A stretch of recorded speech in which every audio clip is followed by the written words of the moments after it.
Hey, it's the podcast guy. Sutton United Talk Time on Podcast. It's the Sutton Podcast. And there it is! Sutton United at the GM Vauxhall Conference have put out First Division Coventry City, winners of the FA Cup themselves less than 2 years ago. And what a moment to enjoy for the fans of this Surrey side. They've had their moments before, but never one like this. But the whistle goes down. Delight for Sutton United. Sutton United, the National League, are through to the last 16 of the FA Cup. No longer English football's perennial non-league club. A 123-year crescendo reaches a new peak for Sutton United, who are promoted to the Football League for the first time. Hello and welcome to another episode of Sutton United Talk Time on Podcast. It's the Sutton Podcast in association with Lucky Star Gin. I'm your host Mike, and joining me today we have a new boy getting a run out at the end of the season, Carl, and we have an old hand, Johnny. We're going to briefly chat about the Woking match, and we're going to look forward to a nice restful summer. There is another game I want to talk about, but I don't want Johnny to disconnect just yet. We love hearing from you. We love you joining the conversations. Stay connected, share, like all the other bits and pieces on social media at Sutton Podcast. And thank you to everyone who does that already. That is brilliant. Carl, we'll start with you, the debut boy. Debut. Now, we've had Will and Joe come on the show and move on and do some comms on SUFC TV, but you've done the opposite route. You've done the comms and then you've come onto the podcast. Can you introduce yourself and let everyone know about your Sutton United story? So, Sutton story really started with a mate. A mate had some season tickets through a client of his. Asked if WhatsApp group if the guys wanted to come down and have a game every now and again.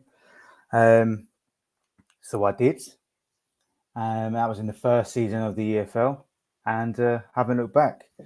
Got my season ticket for the following season, and then the season after that, and the season just gone. So, I've enjoyed coming. Enjoyed the bringing the daughters. Evelyn was first. She loved it. Interaction with the players. Oh, you're just fading out. Also, your camera's gone off. So I'm going to come on to Johnny. Maybe you want to turn your camera off on again, see if we can get you back again. Yes. Not sure what happened there, but while you're sorting that out, Johnny, welcome back. All been a bit quiet for you since you were last on, isn't it? Yeah, it was only about a month ago, wasn't it? I'm trying to think. If I was talking that much rubbish after the Maidenhead game, I had to sort of keep a low profile. But no, good to be back on, Mike. Thanks for having me again. But you have done something. You have released your book. Third book. Are we counting the 125th anniversary one, or? Yeah, I'm claiming it. So I'm saying 4 books rather than 3. But Amateur Hour came out yesterday now. So the date of the Woking game. It's all about watching the FA Vars in lockdown season, which was 2020-21. What else happened in 2020-21 in football? I don't know. It could have been anything. So there's quite a lot of mention of Sutton United in there, which hadn't been the plan. But we sort of the club sort of forced my hand by going and winning the league that year. So plenty of Sutton in there. There's actually Gander Green Lane on the front cover from an SCR game. Back on that 3G pitch before we had to tear it up. But it's kind of like a lockdown diary. I wrote it as I went along. The first few rounds, it was a weird time. The first few rounds, it was you could go and watch non-elite football, but not elite football. We were elite somehow, but anything lower than the Conference South, I think it was, you were allowed to go and watch. So I couldn't go and watch. In theory, couldn't go and watch Sutton United play, but could go and watch Sutton Common Rovers play at the same ground on the day after. So all sorts of weird stuff went on. Eventually, we went into some deeper lockdown. And then I had to start trying to get into games by filming them. I called up Hadley FC, trying to get into their game. Was speaking to the guy on the other end of the phone and ended up talking about Sutton United, and he goes, "Oh, I've watched a lot of Sutton United as well." I'm thinking, why on earth is the club secretary of Hadley watching Sutton United? It was Matt Gray's brother. He was the secretary down at Hadley, and I had no idea. I was just chatting Sutton United on the phone to him for 10, 15 minutes before I worked out who he was. Small world. The quarters and the semis, I think I ended up watching over a fence to try and get in, and then got into Wembley. I think they sold 1,000 tickets to the Vars finalists, even though you can get 90,000 people in there. So all sorts of weird memories. It's quite an interesting look back on what football was like then. Obviously has the nice ending of how we went and did something that, like, I think probably got a lot of people through what was a tough time. Certainly a massive help to myself. Just gave me something to look forward to every week when there wasn't a lot else going on, to see if we could go and win that title. And I never believed we would until we did, just because it didn't feel right. Sutton being a League Two team at the time. So sort of good and bad memories really of that time. Difficult period, but I think Sutton was a big help to me throughout it. Yeah, it was definitely a weird time watching people playing on the little screens, and you're like, this isn't right. This is really odd. Well, I got my copy. I got the first sold physical copy. Yeah. Although Dan's claiming that he's turned up, I can't believe that. I've got the author signing it, saying I was the first. So yeah, can't be better than that. I'm very much looking forward to reading that. Carl seems to have disappeared. I don't know if he's going to try back again, but you're on your own for the minute. No pressure. No. So we had the awards dinner the other night, and there was spread out a few players. I mean, Finley won the Young Player of the Year, which is probably a shoe-in, I would imagine. Yeah. But the Players Player, which is quite a big one. As a fan, you kind of think, well, we've got our own favourites, but to hear which player, they pick out, I think it was Charlie Lakin last year, which was shocking because he was only here in January. But, that shows. Then the Player of the Year, I don't know who that's chosen by, but it was joint with Lewis Simper and Jack Sims. Mm-hmm. And I got the trophy because Nice. they both left without it. So I took it home. I was planning all sorts of wonderful, weird things with it, and it weighs a ton. It's like, I'm not doing it now. I'll just give it back. And I got to present, for some bizarre reason, the goal of the season to Lewis Simper. So thank you, Claire, for picking me. And Will, although not on the awards night, he won yesterday the Supporters Player of the Year. So it was kind of four of the main players you would have thought have got something, have all got it. A couple of bits. The fans match is, I'm losing my days. I don't even know what day it is. Not this Sunday, next Sunday, the 18th. Yeah, that's the one. And Dunday's match is the week after, 25th. Just before coming on here, because we're recording on Tuesday, the retained list has come out. Can't believe people are already complaining, going, well, that's not the retained list. That's the people who are leaving us, even though the words say all other players are retained. But what are your early thoughts? We're going to discuss this probably a bit more detail next week at the end of the season thing. But what are your early thoughts with Josh, Arnie, Jacko, Matt, and Sam leaving us as our players? Yeah, I wasn't surprised purely because I'm assuming, I don't know the ins and outs, but I'm assuming they'd have still been on effectively League Two contracts, on League Two wages. So I would imagine they would have probably been the highest earners or around the highest earners in the team. I think in Josh Coley's case, he'll probably have his sights on getting back into the Football League. So I think it's kind of, we might not have been able to stretch the wage or didn't want to stretch the wage. He probably saw himself playing higher anyway. So kind of mutually beneficial, if you like. I guess Steve Arnold becoming second choice, we wouldn't be able to then justify that wage for a second choice keeper. Ryan Jackson, I think he was probably the one of the lot that I think we I thought we might have kept him, but again, I think just because of the way we've kind of restructured, if you like, after coming down, not too surprised by it. Wish them all the best at the next club. So they've all done very well, put a shift in last season and this season. Yeah, I wasn't particularly surprised. I didn't realise we had so many players on the contracts. Actually, that's the one thing I was surprised at. Yeah, I mean, personally, those three you've named, Jacko's great. Every time I've ever spoken to him, I've not actually interviewed him, but every time I've ever spoke to him, I think he had a great big shock when he had his eye injury, and everyone was going, "Oh, come back soon." And I sort of said, "Oh, how's it going?" He was like, "Oh, well, yeah, I'll be back soon." I was like, "I don't give a shit whether you're back soon or not. I want you to just get your eyesight sorted." Football's like a little while. Arnie, again, every time I spoke to him, superstar, and Josh has been amazing because obviously he's did a very open interview on the podcast, and I've chatted to him a couple of times in the hospitality. I was surprised we didn't keep at least one of Matt and Sam. I know we had 4 keepers last year, it was a bit much, but they have been bigging them up all season. So I was a bit surprised we didn't keep one of them, but it may be that Steve's being a dad and said, no, I want them to go and play elsewhere, and we're stifling their growth, so you never know. And then the lone players, Finn, Nadders, Kian and Bez, all going back to the parent clubs, although 3 of those are out of contract, so who knows? I would imagine some of them see themselves as League 2 as well, but hopefully they will find good clubs, and as you said, wish them all well.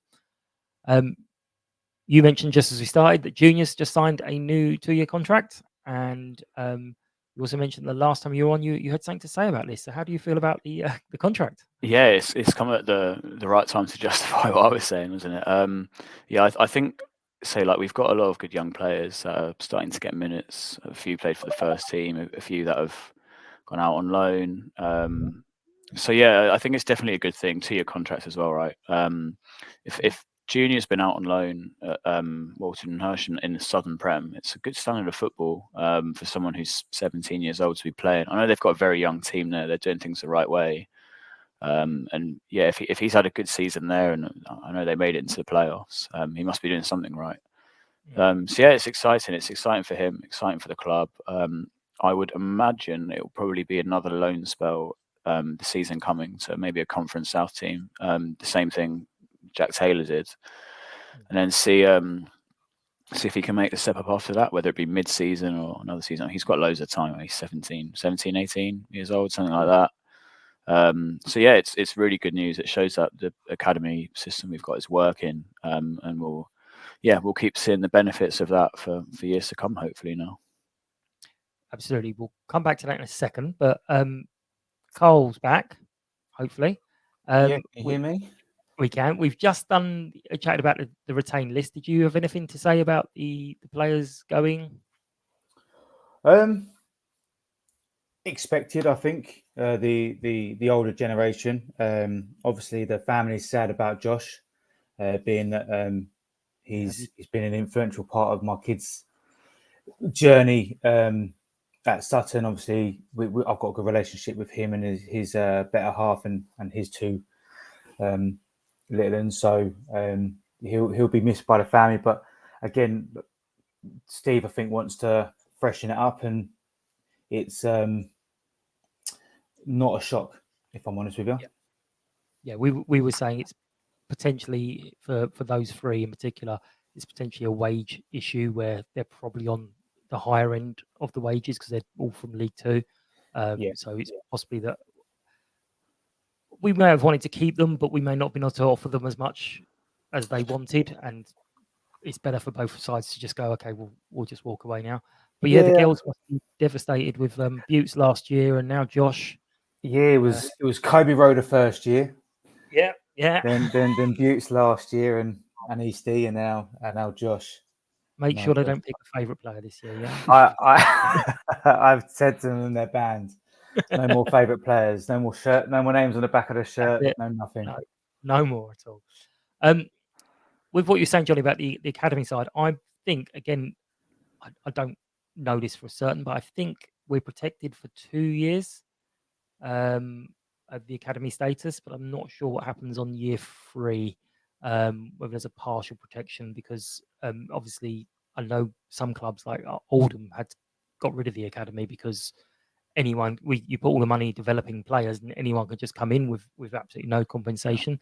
So hopefully we will push on and get that promotion this year just to save that, because it is absolutely working and it's brilliant. Couple of just podcasty things. Lots and lots of nice feedback on the Dundo interviews. Lots of people saying they really enjoyed the last one, which was the different people in Dundo's life, and they were going really, really overboard on it. And I kind of was like, I only spoke about 7 words in that. I'm taking this a little bit personally, but okay. And I'm planning for the summer. So if anyone has any ideas who they'd like to hear from within the club, let me know and I'll try and get them on. And if there's any segments that you like, dislike, or that you can suggest, let me know and I'll see what I can tie in. Right. So Johnny, I'm going to jump on this with you. The National League Cup. We did reach the final. It did get won by an under-21 side. I know you were against it, but you weren't telling everyone else to be against it. Same as me. I was just like, oh, whatever. It's a meh competition. But once we got to the final, were you hoping we'd win it, or were you still just not? Oh, I couldn't care less. I'll get myself in trouble, Mike, but I'll be honest. I went to watch a local playoff game near me instead. I'm just not bothered.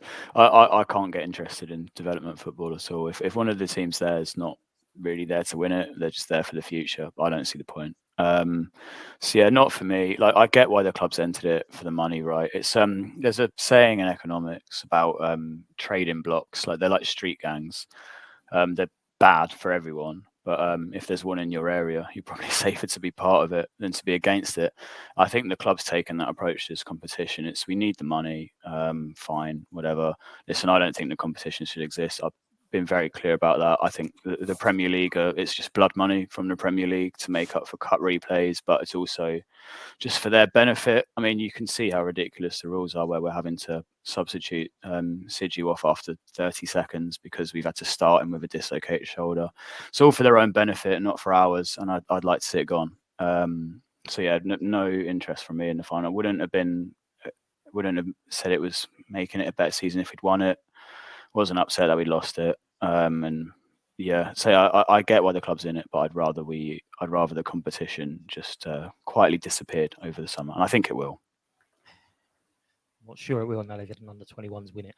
Carl, what about yourself? How did you feel about?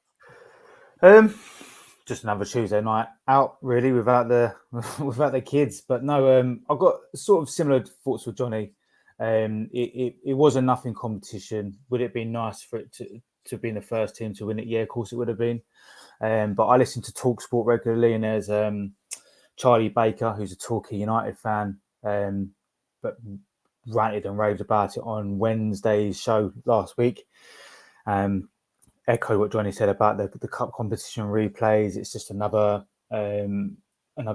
fixture in a very hectic calendar.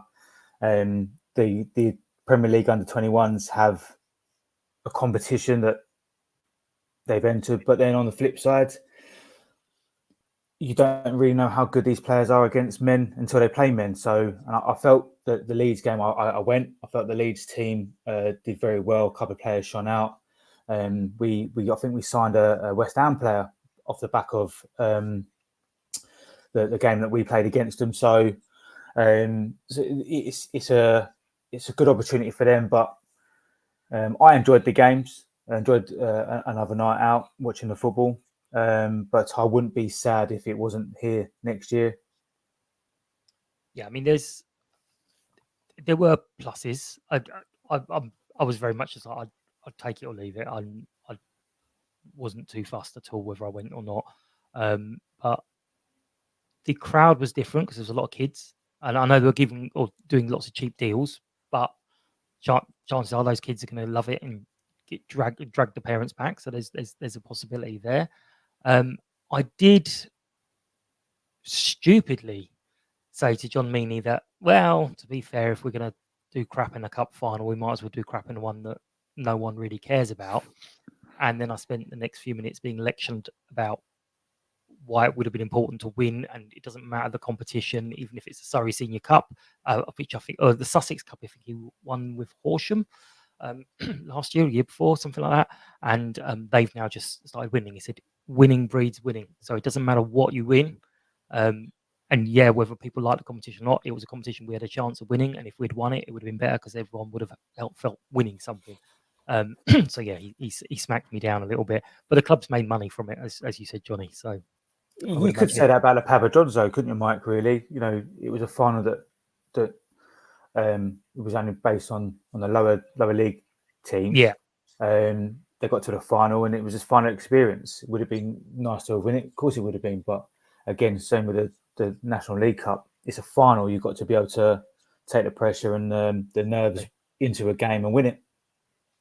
Exactly. I mean, I think we some of us put up more with the Papa Johns because we'd never known the competition in any other format. So it's like, okay, well, this is what it is. I know some people didn't. Johnny, calm down. But this one, we'll see what happens. But yeah, for a competition to not quite have the format sorted out a week before kickoff and not have final sorted out until just a bit after the semi-finals, and we were there on the Thursday before, weren't we, Carl? And they'd mentioned that they were told the trophy was on the way, but no one had any sight of what the trophy looked like. And it's like, this is ridiculous. They're just making this up as they go along. And it wasn't even that good that they were making it up as they go along. So it's just lovely. But anyway, we'll see what happens. So yesterday, how did you feel, Johnny? Did the match basically sum up the season of lots of promise, missed chances, and a solid but unspectacular but respectable result?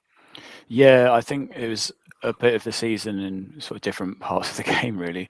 I mean, the first 15, 20 minutes were terrible. And it was like we've had the odd game this season, I think Dagenham away, Halifax at home, and Spennymoor, to be honest, where it's just been like, what on earth are we doing? And the first 15, 20 minutes of the game yesterday, we could have been 3 or 4-0 down, game over. The rest of the game, I thought we played pretty well. The rest of the game was the missed chances. Just not quite getting over the line. I think we win that game if we don't start like we did, because we were largely in control of it. So yeah, there was a lot of promise, a sort of tendency to self-destruct for short spells, and yeah, ultimately average result, which is probably the season in a nutshell. Yep. Carl, what do you think? Yeah, totally agree. The back line didn't look troubled after about 15, 20 minutes in, really. I think after the slow start, it's been the case for many games. The game, I can't remember who the opponent was, but we gave a penalty away within the first minute. You can count on more than one hand how many goals we've conceded in the first 10 minutes. But then once the boys have settled down and got a grip of the game, there was only going to be one winner. But Lewis had about 3 or 4 pop shots from outside the area, which were comfortably saved. I felt the goal came from a bit of bravery from Harry Ransom to get the header back across. But again, largely it was a dead rubber game, and towards the ends, when the final whistle went, you saw them all flop to the floor as if to say, "Thank God the season's over." And it Woking, apart from us getting into the top half of the table, which Steve joked about in the Ambers Bar afterwards, finishing in the top half, it was an end of season classic. I mean, I thought it was a little bit more to it, because I think they could have finished above us if they'd won. Yeah. So they would have been top half and we wouldn't. So there was that little bit of like local pride. But Carl, chances not taken. How? I mean, we've got a 20-goal season player. How are we not taking these chances? Why? What needs to happen? I mean, there was one, I can't remember who had the shot. There was someone that got the ball in the edge of the area. I think it might have been Vaz. And everyone's like, shoot! And he just done this real tame effort. It was like, no, that's a back pass. But it was a cross. It was a cross, essentially to no one. How do we convert some of these chances? Bearing in mind the manager's a Premier League striker and none of us are. you've got to strike while the iron's hot. And I think, like you say, you've got a 20-goal season striker in Will Davies, whose header in the first half was very, very tame. He jumped far too early and just ended up catching practice for the keeper. And I think confidence and just a bit of momentum, he sticks that in the back of the net.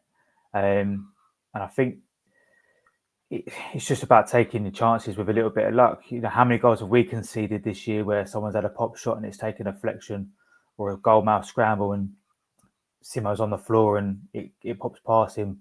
Even the goal, if you think I can't remember how it got in the air, but it took a backspin and rather than Woody clearing it, it spins away from him and allows the striker to then tap it into an empty net, really. So I think it is a lot of luck, but persistency, taking the pot shot like Vaz, just have a go. It will go anywhere. If it hits someone, go out for a corner, create another chance, or make the keeper save. Make the keeper make a save and then back it up. We haven't done that at all this year. I think Dennis Bergkamp said when he first came over, he was like, "Why are people oohing when you hit the crossbar? That's off target."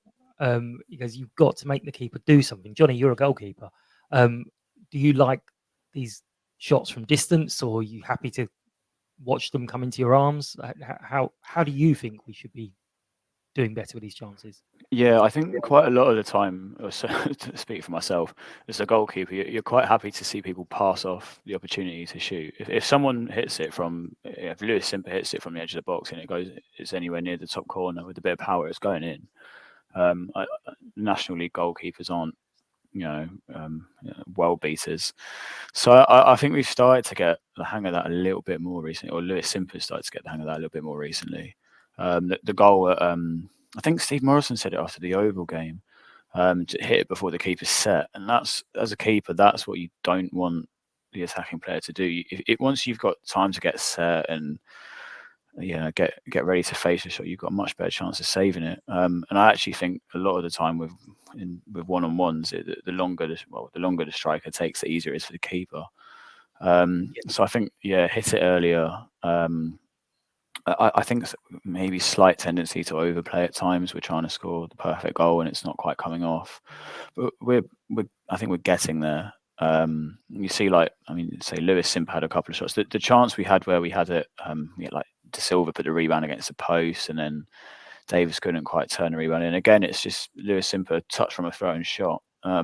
It's difficult from that sort of range, just outside the box. It's really difficult for the keeper to do much. I mean, it was more or less straight at him, and it was still a good save, just because of the power on it. So I agree with Carl. I think it's if you've got someone with that quality in your midfield, why not have a go? Well, you both kind of hinted at it. I mean, Josh, when I spoke to him at the start of the season, and he alluded to it in his goodbye message, was it took a while for me to get going, and he did say that when you're not fully confident, you're going to always pass it off to someone else because you're like, I don't want everyone getting on my back. We are a fairly friendly crowd, but do we have a tendency to, when someone shoots and it goes horribly wrong, that we're and therefore almost getting on their backs? I mean, it's quite a natural reaction that if someone takes a shot and it doesn't go in, or it goes horribly wide, you're going to be frustrated. There's no chance of us all going, "Oh, well done, good for trying." But is there more we could do? Johnny, first of all, with you. I think any crowds like that. I don't think it's a specific Sutton thing or anything. Like there's also a natural frustration if we go backwards when people shout, people go forwards, and a lot of the time it's actually not really a good idea. You're better off rebuilding from the back. But people get frustrated at anything. Yeah, people are going to be frustrated at a long shot, but if it goes well over the bar. But if you're Lewis Simper and you've got a bit of credit in the bank, then I think you can't really. A lot of the time, I always think if the crowd are urging a player to shoot and he has a shot, and it's your own fault, really. I can't really complain about it. So I don't think it's a natural reaction, isn't it? Someone has a shot, it's off target, and you're like, it's not a conscious criticism. It's just He's one of the. you can see, Carl, some players might just feel like I'm gonna give this to someone else to do it because I don't want to mess this up. Yeah. I think when I was playing all that many years ago, I classed myself as sort of an attacking midfielder. My job was to create chances. Now, whether that's a pot shot from outside the box, 20, 25 yards, or to try and squeeze one through. But I agree with Johnny that there's too much of a tendency to play the perfect or score the perfect goal. My biggest frustration, especially with the current crop of players, is like Nana or even Josh, Dylan, when they're getting into those attacking areas, they're trying to beat the man one too many times. They'll fall over, they'll lose the ball.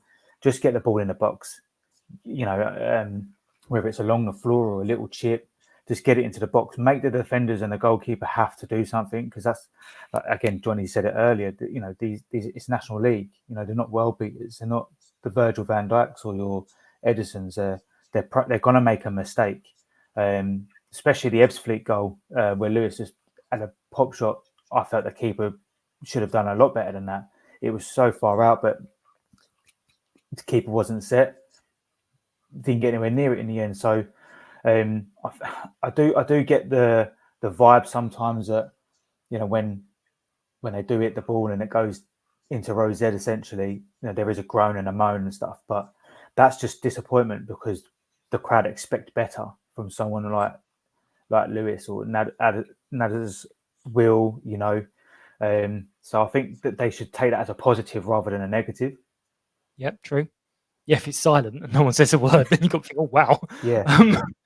But I still don't know what game you're talking about when you talk about this Ebbsfleet game. Never happened.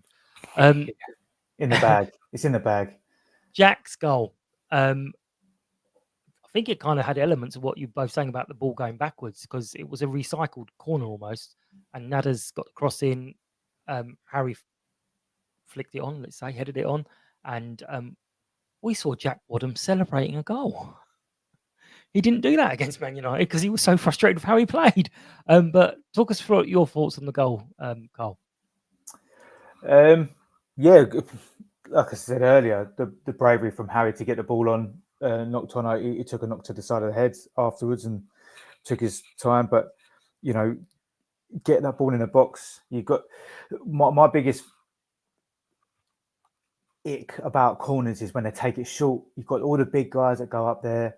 They got the ball in the box. This time it was cleared. Nadder's got it, and his first thing was to get it back in the box while the big men were still in there. So it's definitely one you'll take. It was a good header back across the goal, and Jack was in the right place at the right time and got his head into the corner. So it was a goal that we don't see that often for Sutton, because they tend not to get that luck where it gets recycled. But definitely a goal you'll take. Yeah. Johnny? You're on mute, mate. Good point.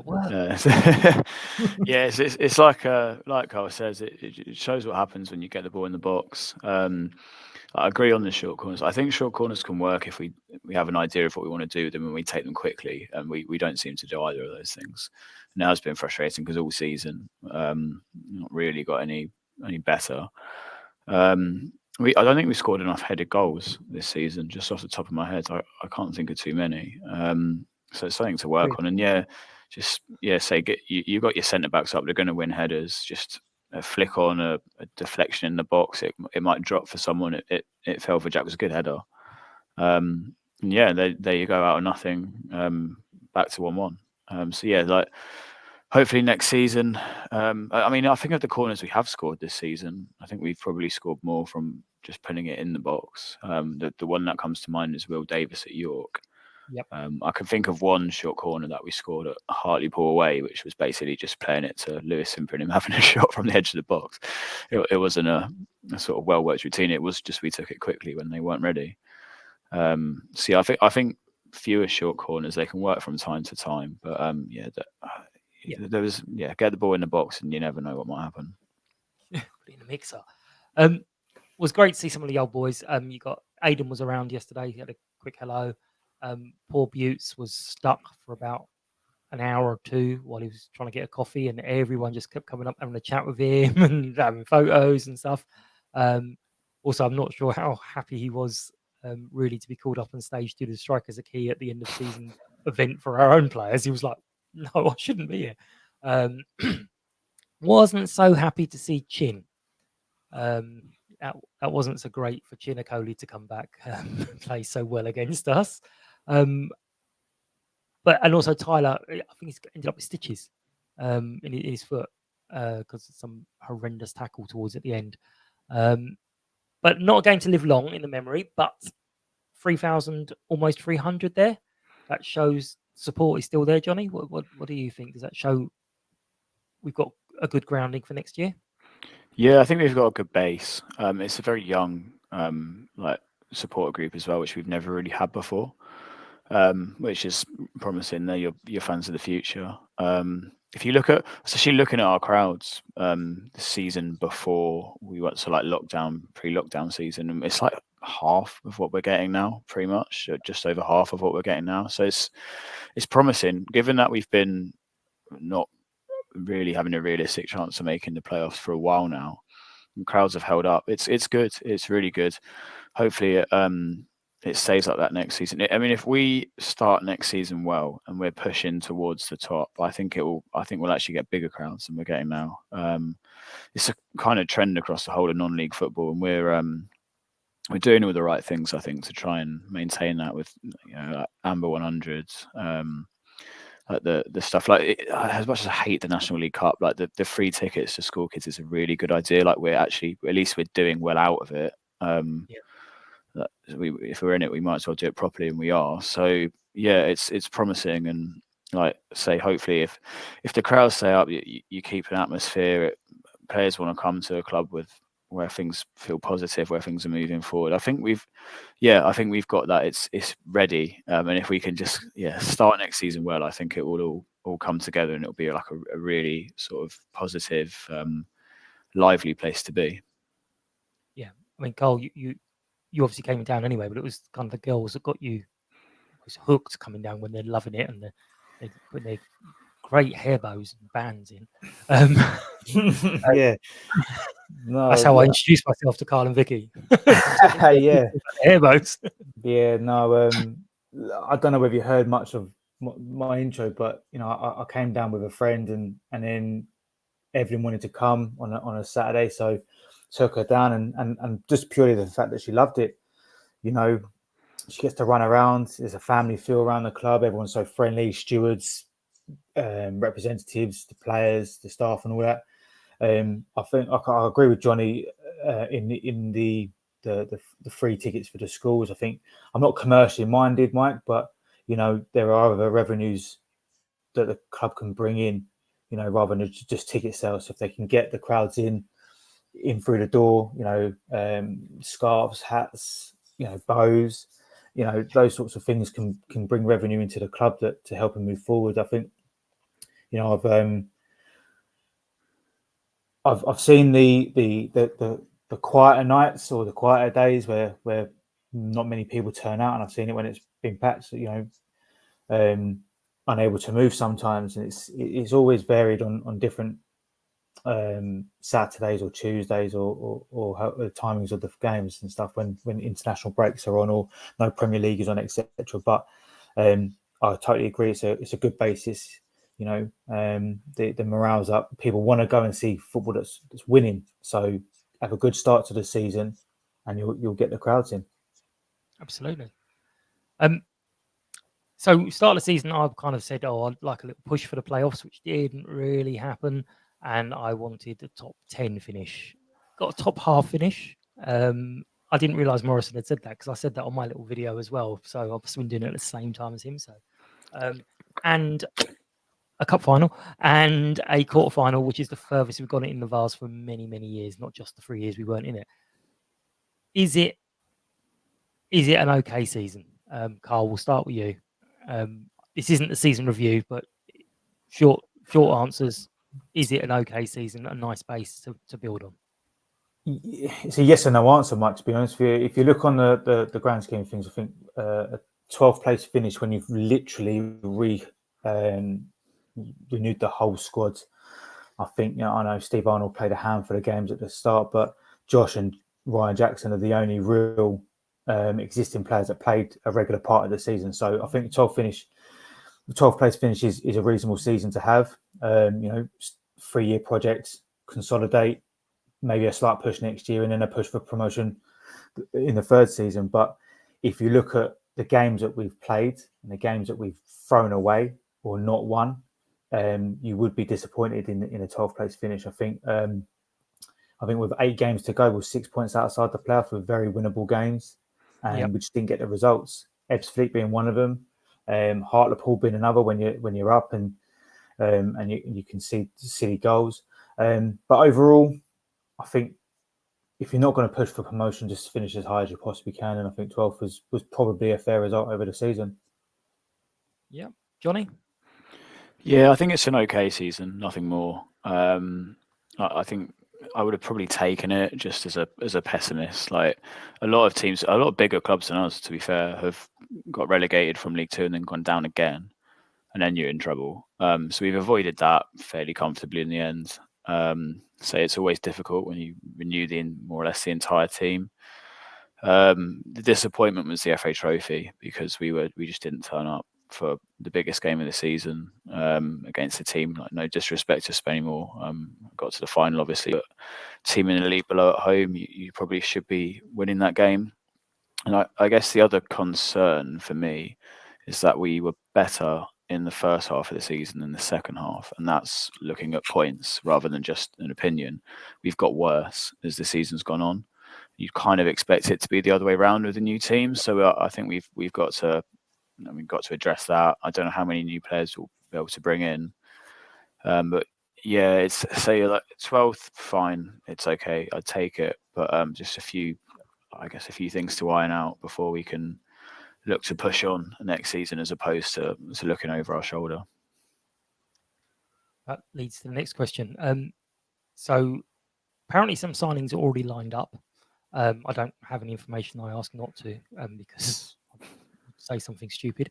But where do you, Johnny, think that we should be looking to strengthen, or do you feel players that are coming in will just back up what we've already got, or do you think we need people to come in for the first team and potentially push players out?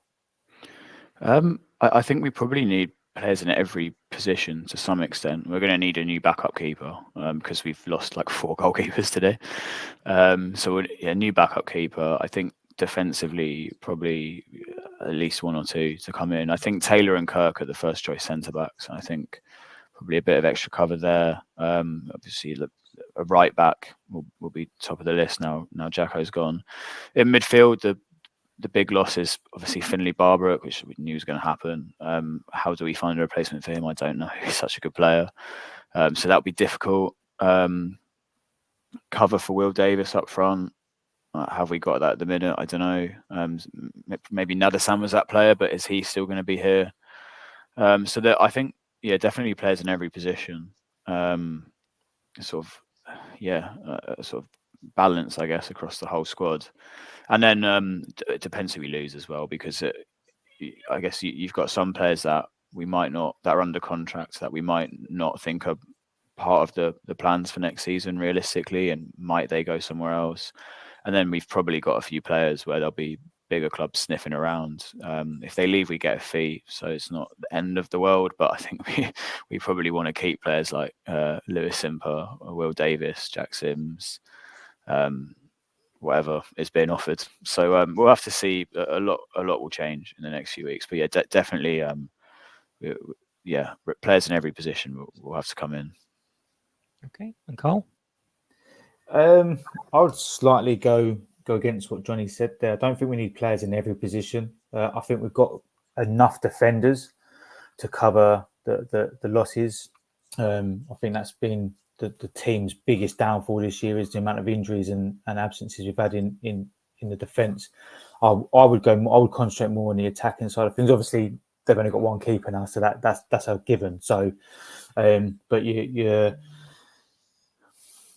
need a second goal scorer to come on to either give Will a rest with 15, 20 minutes to go, or a different spark, or even a partnership. Naz did that at times when they ended up going two at top. Wingers, you need to replace those that are gone. You know, Jeremy Sivvy went in January, they never really replaced him. They got Kane Adam in on loan when Josh pulled his hamstring, so they didn't really replace him. Matt Rush gone, he was another option. So I think they need attacking players. I think our biggest thing, if you looked at the league table, I think it was after the Yeovil game. I think it was we scored 56 and conceded 56.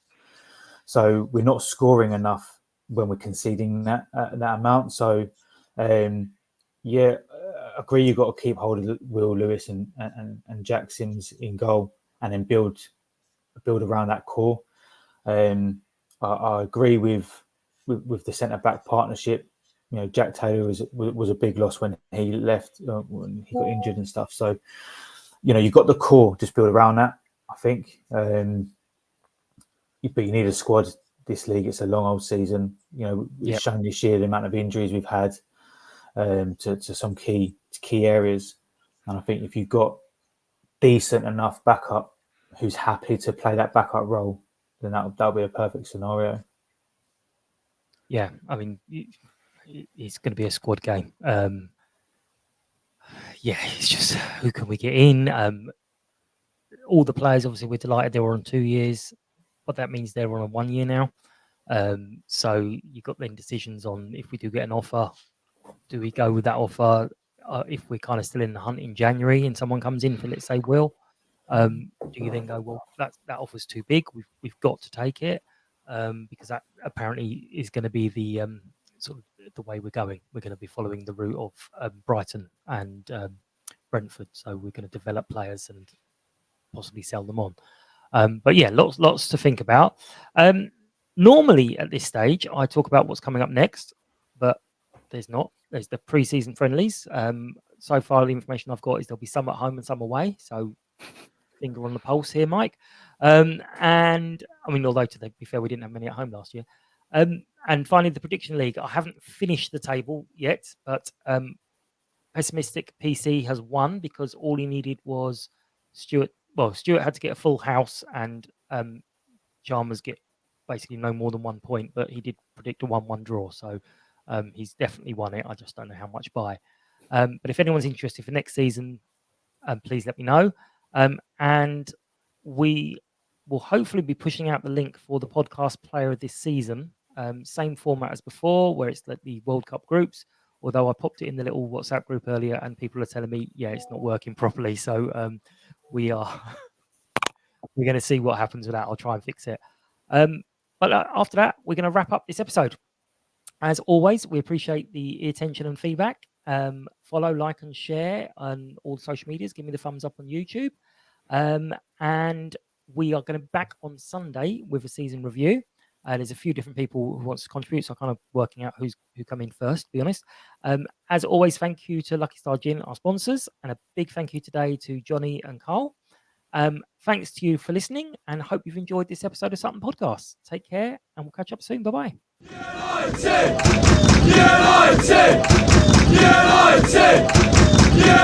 United!